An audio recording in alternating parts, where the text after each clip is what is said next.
Brian, you talked about finding the tech entrepreneurs. They may have a great tech idea, but it may take $80, $100, $200 million to get it to its magnitude. So back to a question that is bothering me.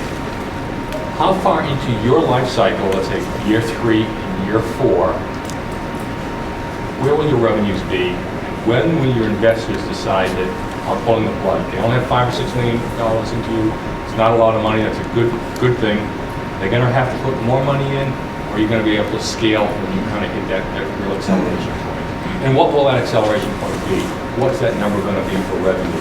So I think investors are going to want to see that kind of lift off in about 3 or 4 years. As an A company, it's about milestones.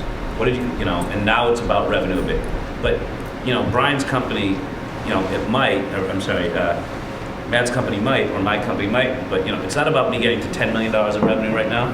It's about me getting to, showing I got whatever the number is, and that with more gasoline on the fire, the thing explodes. So it's about, have you found a model that can scale? And then from there, then how much more do you need to really make it scale? I think that's the point. Now, in a Series A, later on, at least as long as we're in this world, you better not need a second round of funding. That's my other view of it. You got to get to break even. If you do that, second rounds will be smaller. We're all got to have to survive. I think that's the real gist of it. Unless you have this, unless your home, what was the one that just got $200 million? Homes.com, or the real estate one that just took a lot of dough? Yeah. Those stories will be few and far between. This is about $5-8 million to build a company that can go live on its own, and then when the market changes, you pour more into it to take it to 5x. We built a board of advisors, which was insanely helpful.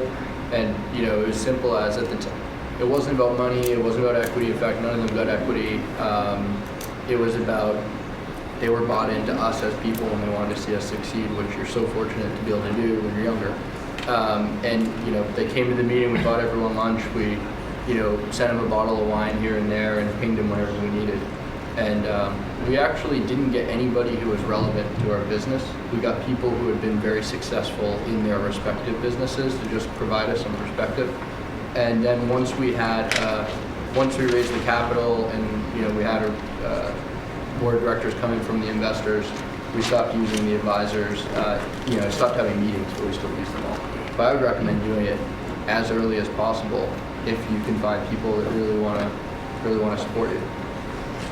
So since we're angel funded, I have no board of directors. The board consists of me alone, so my board meetings are every day in the morning. I look in front of the mirror and talk to myself, which is fantastic. But language.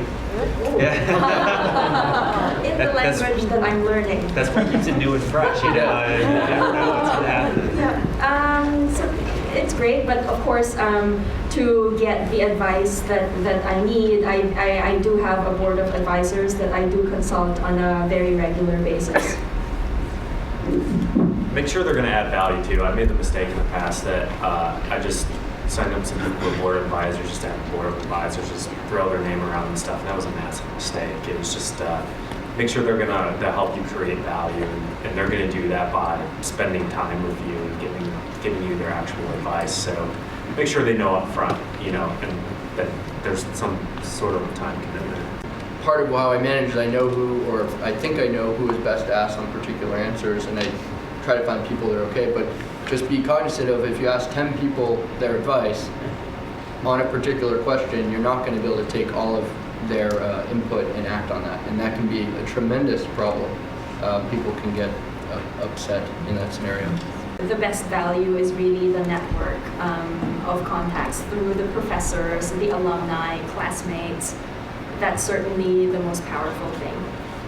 I have some very strong opinions on this. I'll go in no particular order. I'll make fun of Karen and her classmates. My favorite day of my ever start, I thought my startup had made it when I hired like 5 Harvard MBAs. And my favorite start, besides exits, my third favorite startup day was when I fired all those Harvard MBAs.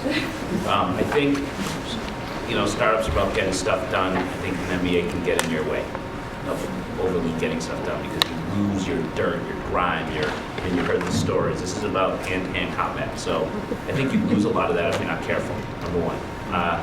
Secondly, though, I only got started on this career because I did go to business school. So I'm extremely loyal to Kellogg. I went to undergrad here, and for me, it did two things. One, it stamped me as smart to some degree. Okay, he's got his MBA. He's got, and the second is it was a safe place to go incubate an idea. I went there, I got a call the other day. I was cleaning out my closets, and I found like my applications. And it was like, I'm coming to school to start this company. I chose this school for this reason.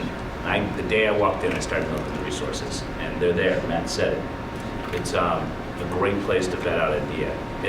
You make friends, you make contacts, but it's not needed for success in this new world economy. I think, yeah, that's absolutely true what Evan said. For me, it really gave me a lot of confidence to just take the risk and do this. In my mind, I always thought, oh, if this doesn't succeed and if it doesn't turn out the way I planned, I will graduate just like the rest of my classmates and then go get a job in a startup or somewhere else. And so my risk is hedged by being there and by starting the company while I was in school. Yeah, you can start one now before business school. Look at the guys right here. You don't need to go to business school to start a company. It may even prohibit you to some degree. And you give it a shot, you try it for a couple of years, it doesn't work out, you've got the best resume to go to business school because you've touched finance, marketing, business development. You've been a leader, which is 75% of what they hype up, they teach you there. You've hired and fired people. I mean, these guys, I'll kill them if I ever hear they're applying to business school. It's not a lot. I mean, these guys are made money, raised money, they're successful entrepreneurs already, and once they've hit that stage, I don't think it's necessary, but if you don't feel, then you go back. Use 5 years. Take the business or the industry that you're really interested in and apply to a more specific program. So technology, engineering, what we do right now, tech and new media, the biggest drought of people you absolutely must have for a startup are really solid technical leaders. They're so hard to find, right? There are a ton of MBA people out there that can come up with ideas and sell, but the technical people are the hardest to find. I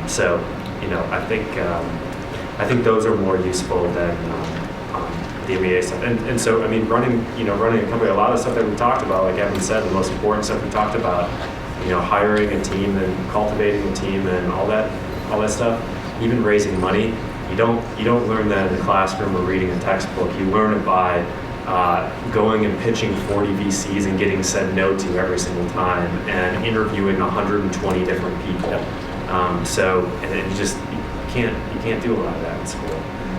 So let me preface that with academics and all these stuff is it can teach you some good skills, and it's definitely worthwhile to a certain degree, but don't expect to go to business school and come out an entrepreneur. Yeah, you should go get a master's degree if you think that's important to you. For me, it was.